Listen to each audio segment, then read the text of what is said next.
இயேசுவோடு கூட இணைந்து நிற்கிற ஒன்று சிலுவை.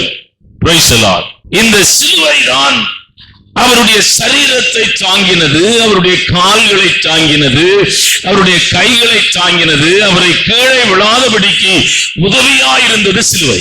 இரண்டாவது கற்றுக் கொடுக்கிற காரியம், கற்றுக் கொள்ளுகிற காரியம், அது கற்றுக் கொடுக்கிற காரியம். இயேசுவோடு கூட நீங்கள் நடக்க வேண்டும் என்றால் பாடுகள் உண்டு, நெருக்கங்கள் உண்டு, போராட்டங்கள் உண்டு. நெருக்கம் இல்லாமல், பாடு இல்லாமல் ஒருவன் தன் ஓட்டத்தை ஜெயமாய் முடிக்க முடியாது.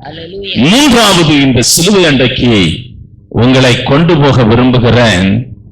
அருமையான தேவனுடைய பிள்ளைகளே, இந்த சிலுவை பரிசுத்த சின்னமாக மாற்றப்பட்டது.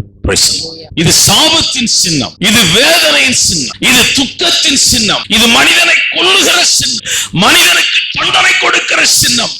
ஆனால் இப்பொழுது இயேசு அடிக்கப்பட்ட போது என்ன நடந்தது என்றால், அது பரிசுத்தமான சின்னமாய் மாற்றப்பட்ட